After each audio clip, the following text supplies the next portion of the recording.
ഡൽഹിയിൽ വീണ്ടും സംഘർഷം. ജന്തർ മന്ദിറിൽ പോലീസിനെ വീണ്ടും CGP ഗുണ്ടകൾ ആക്രമിച്ചു.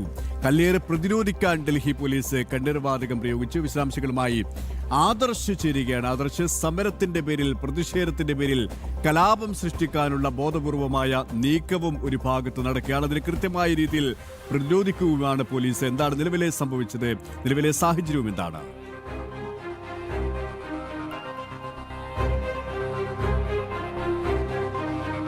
സുരേഷ്, ജന്തർ മന്ദിറിന് സമീപം ടോൾസ്റ്റോയി മാർഗിലാണ് ഈ CJP പ്രവർത്തകരും പോലീസും തമ്മിൽ സംഘർഷം ഉണ്ടായിരിക്കുന്നത്. ഇവിടെ പോലീസിൻ്റെ ബാരിക്കേഡുകളടക്കം മറിച്ചിട്ട് മുന്നോട്ട് കടക്കുന്നതിനുള്ള ഈ കോക്രോച്ച് ജനതാ പാർട്ടിയുടെ പ്രവർത്തകരുടെ ശ്രമം പോലീസ് തടയുകയായിരുന്നു. CJPക്കാർ പോലീസിനെ ആക്രമിക്കുകയും ചെയ്തു. അതാണ് സംഘർഷത്തിന് കാരണമായത്. എന്തായാലും പോലീസ് വലിയ ജാഗ്രതയാണ് ഈ ജന്തർ മന്ദിറിൽ സമരക്കാർ സംഘടിച്ചത് മുതൽ തന്നെ പോലീസിൻ്റെ ഭാഗത്തു നിന്നും വലിയ ജാഗ്രതയാണ് പുലർത്തുന്നത്. വലിയ സംഘർഷമുണ്ടാക്കുവാനുള്ള ശ്രമമാണ് ഈ കോക്രോച്ച് ജനതാ പാർട്ടിയുടെ ഭാഗത്തു നിന്ന് നടക്കുന്നത്. അതുകൊണ്ട് തന്നെ അതിനെ പ്രതിരോധിക്കുക എന്ന ലക്ഷ്യത്തോടു കൂടിയാണ് ബാരിക്കേഡുകളൊക്കെ വെച്ചുകൊണ്ട് വലിയ മുൻകരുതലുകൾ പോലീസ് സ്വീകരിച്ചത്. ഇപ്പോൾ പോലീസ് ഈ CJP പ്രവർത്തകർക്ക് നേരെ കണ്ണീർവാതക ഷെല്ലുകളടക്കം പ്രയോഗിച്ചു.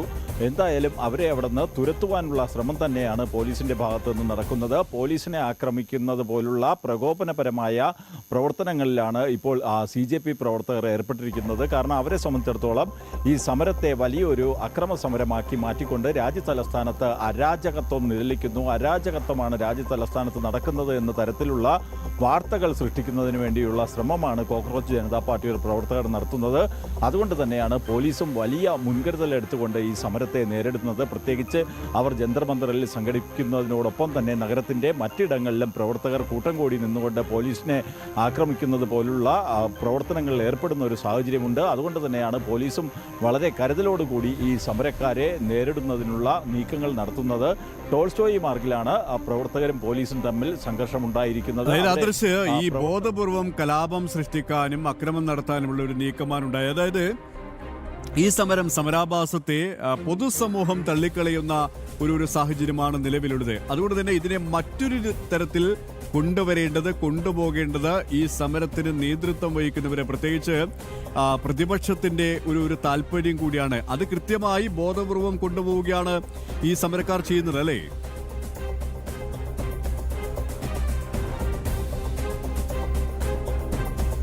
തീർച്ചയായും സുരേഷ് ചൂണ്ടിക്കാട്ടിയതുപോലെ തന്നെയാണ്. കാരണം നേരത്തെ ഈ കോക്രോച്ച് ജനതാ പാർട്ടി അവരുടെ ഈ സമരവുമായി ഇറങ്ങുമ്പോൾ അവർക്ക് അതിൽ കൃത്യമായിട്ടുള്ള രാഷ്ട്രീയം പോലുള്ള യാതൊരു കാര്യവും ഇല്ല എന്നാണ് അഭിജിത് ദീപ്കെ അടക്കമുള്ളവർ പറഞ്ഞിരുന്നത്. എന്നാൽ ഇപ്പോൾ അതിലേക്ക് രാഷ്ട്രീയം കടന്നു വന്നിരിക്കുന്നു. പ്രത്യേകിച്ച് പ്രതിപക്ഷ പാർട്ടികളുടെ ഇന്ത്യ സഖ്യത്തിൻ്റെ താളത്തിനൊത്ത് തുള്ളുന്നവരായി കോക്രോച്ച് ജനതാ പാർട്ടിക്കാർ മാറിക്കഴിഞ്ഞു എന്നതടക്കമുള്ള കാര്യങ്ങൾ പുറത്തു വരുന്നുണ്ട്.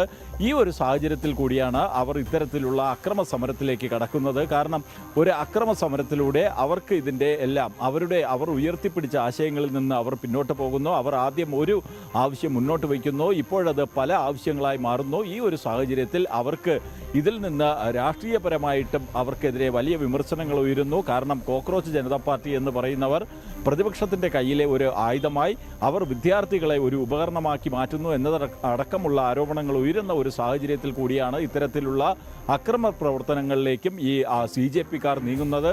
പോലീസിനെ ആക്രമിക്കുക, മാധ്യമപ്രവർത്തകരെ ആക്രമിക്കുക തുടങ്ങിയ ഒരു വിഭാഗം മാധ്യമപ്രവർത്തകരെ തെരഞ്ഞുപിടിച്ച് ആക്രമിക്കുക, പോലീസിനെ ആക്രമിക്കുക, വാഹനങ്ങൾ തല്ലിത്തകർക്കുക, മാരകായുധങ്ങളുമായി ഈ സമരപന്തലിലേക്ക്, സമരവേദിയിലേക്ക് എത്തുക. ഇത് ജിഹാദി ശക്തികളുടെ ഇടപെടൽ ഇതിന്റെ പിന്നിലുണ്ട്. തീവ്രവാദി സംഘടനകളുടെ ഇടപെടൽ ഇതിന്റെ പിന്നിലുണ്ട്. ഇതിന് പണം നൽകുന്നത്, ഇതിന് എല്ലാ തരത്തിലുള്ള പിന്തുണയും നൽകുന്നത് ഇത്തരത്തിലുള്ള രാജ്യവിരുദ്ധ ശക്തികളാണ് എന്നുള്ള വിമർശനം അത് സാധൂകരിക്കപ്പെടുന്ന രീതിയിലേക്കാണ് പുതിയ സംഭവവികാസങ്ങളും വിരൽ ചൂണ്ടപ്പെടുന്നത്, അല്ലേ?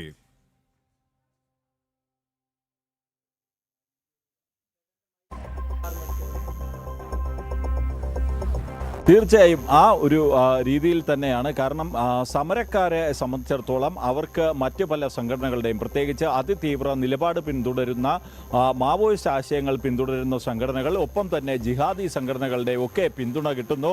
ബംഗ്ലാദേശ് ജമാഅത്ത് ഇസ്ലാമി ഇവർക്ക് പിന്തുണയുമായി വരുന്നു. സിഖ് ഫോർ ജസ്റ്റിസ് ഈ സമരത്തെ പിന്തുണയ്ക്കുന്നു. അങ്ങനെ ആരെല്ലാമാണോ രാഷ്ട്രവിരുദ്ധ നിലപാടുകൾ സ്വീകരിക്കുന്നത്, ആരെല്ലാമാണോ കേന്ദ്ര സർക്കാരിനെ വിമർശിക്കുന്നത്, ആരെല്ലാമാണോ പ്രധാനമന്ത്രി നരേന്ദ്രമോദിയെ വിമർശിക്കുന്നത്. അപ്പോൾ ആ രീതിയിൽ അതിതീവ്ര നിലപാടെടുക്കുന്ന ചില സംഘടനകൾ അവർ ഈ സമരത്തെ പിന്തുണച്ചുകൊണ്ട് അവരുടെ ആശയങ്ങൾ ഈ സമരക്കാരിലൂടെ പ്രചരിപ്പിക്കുന്നുവെന്നതിനുള്ള ശ്രമങ്ങളും നടത്തുന്നുണ്ട്. ഒപ്പം തന്നെയാണ് വിദേശ ഫണ്ടിങ് അടക്കമുള്ള കാര്യങ്ങളും ഈ കോക്രോച്ച് ജനതാ പാർട്ടിയുടെ മേൽ വലിയ ആരോപണമായി ഉയർന്നു വരുന്നത്. എന്നാൽ ഇതിലൊന്നും കൃത്യമായിട്ടുള്ള വിശദീകരണം നൽകുന്നതിന് ഇതുവരെയും കോക്രോച്ച് ജനതാ പാർട്ടിക്ക് കഴിഞ്ഞിട്ടില്ല. പ്രതിപക്ഷ നേതാവ് രാഹുൽ പോലും ഈ സമരം ഏറ്റെടുക്കുന്നത് അദ്ദേഹത്തിൻ്റെ വിദേശ പര്യടനം കഴിഞ്ഞ് എത്തിയതിന് ശേഷമാണ്. അതെല്ലാം ഈ സംഭവത്തിലെ ഈ സമരത്തിന് പിന്നിലെയും രാഹുൽ ഗാന്ധിയുടെ ഇടപെടലുമായി ബന്ധപ്പെട്ടൊക്കെയുള്ള ദുരൂഹതകൾക്ക് കാരണമായിട്ടുണ്ട്. എന്നാൽ ഇതിലൊന്നും കൃത്യമായിട്ടുള്ള ഒരു വിശദീകരണം നൽകുന്നതിന് രാഷ്ട്രീയ പാർട്ടിയായ കോൺഗ്രസ് പോലും തയ്യാറായിട്ടില്ല എന്നുള്ളതും ശ്രദ്ധേയമാണ്. സുരേഷ്, ആദർശ്, ഇവിടെ ഇത്തരത്തിലുള്ള ബോധപൂർവമായ അക്രമ സംഭവങ്ങൾ ഉണ്ടാക്കുമ്പോൾ അതിനെ കയ്യും കെട്ടി നോക്കി നിൽക്കാൻ പോലീസിന് സാധിക്കില്ല, ഒരു സംവിധാനങ്ങൾക്കും സാധിക്കില്ല, ഒരു ഭരണകൂടത്തിനും സാധിക്കില്ല. അത്തരത്തിലുള്ള ഒരു പ്രതിരോധം തന്നെയാണോ നിലവിൽ അവിടെ നടക്കുന്നത്? എത്രത്തോളം ജാഗ്രതയിലാണ് ഭരണകൂടം, പോലീസ്, മറ്റ് ക്രമസമാധാന ചുമതലയുള്ളവരെല്ലാം?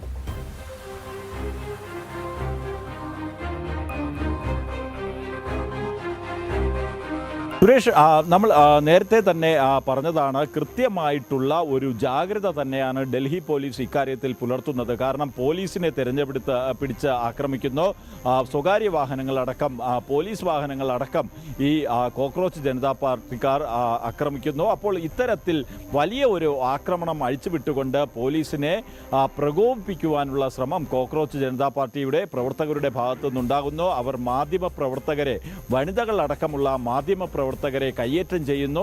ഈ രീതിയിൽ വലിയ അക്രമം അഴിച്ചുവിട്ടുകൊണ്ട് രാജ്യതലസ്ഥാനത്ത് അരാജകത്വം നടക്കുകയാണെന്ന് വരുത്തി തീർക്കുവാനുള്ള ശ്രമങ്ങൾ ഈ സമരക്കാരുടെ ഭാഗത്തു നിന്ന് നടക്കുന്നു. എന്നാൽ പോലീസ് ആകട്ടെ കൃത്യമായി തന്നെ ഇവരുടെ ഓരോ നീക്കവും മനസ്സിലാക്കി ഓരോ പോയിന്റിലും കൃത്യമായിട്ട് ബാരിക്കേഡുകൾ സ്ഥാപിച്ചുകൊണ്ട് നിയന്ത്രണങ്ങൾ ഏർപ്പെടുത്തിക്കൊണ്ടും ഒക്കെ പോലീസിനെ സംബന്ധിച്ചിടത്തോളം വലിയ ഒരു രക്തച്ചൊരിച്ചിൽ ഒഴിവാക്കണം, ഒപ്പം തന്നെ ഈ സമരക്കാരെ നേരിടുകയും വേണം. അതൊരു വെല്ലുവിളിയായി കണ്ടുകൊണ്ട് തന്നെയാണ് പോലീസ് മുന്നോട്ട് പോകുന്നത്.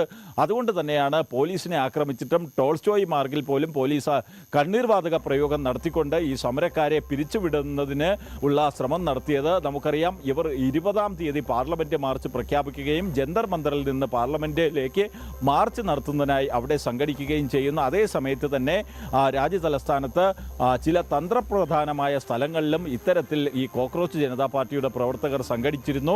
അവരെയൊക്കെ പോലീസ് അവിടെ നിന്ന് മാറ്റുകയാണ് ഉണ്ടായത്. ഒപ്പം തന്നെ പോലീസിന് നേർക്ക് വലിയ ആക്രമണം ഇവർ അഴിച്ചുവിടുകയും ചെയ്തു. എന്നാൽ പോലീസ് സംയമനം പാലിച്ചതുകൊണ്ട് മാത്രം വലിയ ഒരു രക്തച്ചൊരിച്ചിലേക്ക് കാര്യങ്ങൾ നീങ്ങിയില്ല. അതേസമയം കൃത്യമായിട്ട് തന്നെ ഈ സമരക്കാരെ ഒഴിപ്പിക്കുന്നതിനുള്ള നടപടികളും പോലീസിൻ്റെ ഭാഗത്തു നിന്നുണ്ടാവുകയും ചെയ്തു. അത് മെട്രോ സ്റ്റേഷനുകൾ അടച്ചിടുന്നത് അടക്കമുള്ള ചില നിയന്ത്രണങ്ങൾ ഏർപ്പെടുത്തിക്കൊണ്ടായാൽ പോലും പോലീസ് കൃത്യമായിട്ട് തന്നെ ഈ സമരക്കാരുടെ ഉദ്ദേശം അത് അക്രമം അഴിച്ചുവിടുകയാണെങ്കിൽ ആ രീതിയിൽ അക്രമത്തെ പ്രതിരോധിക്കുക എന്ന ഒരു തന്ത്രം തന്നെയാണ് പോലീസ് സ്വീകരിച്ചത്. എന്നാൽ വലിയ സംഘർഷത്തിലേക്ക് കാര്യങ്ങൾ എത്താതെ കൃത്യമായിട്ട് എന്താണോ സമരക്കാരുടെ ലക്ഷ്യം, ആ ലക്ഷ്യത്തെ തകർക്കുന്നതിന് ഡൽഹി പോലീസിന് കഴിഞ്ഞു. മാത്രമല്ല, അവർ കൂടുതൽ അർദ്ധസൈനിക വിഭാഗത്തെ നഗരത്തിൽ പലയിടത്തും വിന്യസിച്ചുകൊണ്ട് സമരക്കാരെ നേരിടുന്നതിനുള്ള എല്ലാ തയ്യാറെടുപ്പുകളും നടത്തുകയും ചെയ്തിട്ടുണ്ട്. എന്തായാലും ഈ കോക്രോച്ച് ജനതാ പാർട്ടിയെ സംബന്ധിച്ചിടത്തോളം അവർ ഇപ്പോൾ മറ്റ് ചില ആവശ്യങ്ങൾ കൂടി മുന്നോട്ട് വച്ചിരിക്കുകയാണ്. സമരക്കാർക്ക് എതിരെ എടുത്ത കേസുകളടക്കം പിൻവലിക്കണം എന്നൊരു ആവശ്യവും അഭിജിത് ദീപ്കയുടെ ഭാഗത്തു നിന്ന് വരുന്നു. അങ്ങനെ ഓരോ ദിവസം കഴിയും തോറും ഇവരുടെ ഭാഗത്തു നിന്ന് വരുന്ന ആവശ്യങ്ങളിൽ പോലും മാറ്റമുണ്ടാകുന്നു എന്നുള്ളതാണ് ഈ സമരത്തിൻ്റെ കാപട്യം തുറന്നു കാട്ടപ്പെടുന്നതിൽ ഒരു കാരണം. ഒപ്പം തന്നെ വലിയ ആക്രമണം അഴിച്ചുവിട്ടുകൊണ്ട് രാജ്യതലസ്ഥാനത്ത് അരാജകത്വമുണ്ടെന്ന് വരുത്തി തീർക്കുവാനുള്ള ശ്രമവും ഈ കോക്രോച്ച് ജനതാ പാർട്ടിക്കാർ നടത്തുകയാണ്. ഡൽഹിയിൽ വീണ്ടും സംഘർഷം. ജന്തർ മന്ദിറിൽ പോലീസിനെ വീണ്ടും CGP ഗുണ്ടകൾ ആക്രമിച്ചു. കല്ലേറ് പ്രതിരോധിക്കാൻ ഡൽഹി പോലീസ് കണ്ണീർവാതകം പ്രയോഗിച്ചു. വിശദാംശങ്ങളാണ് ആദർശ് നൽകിയത്.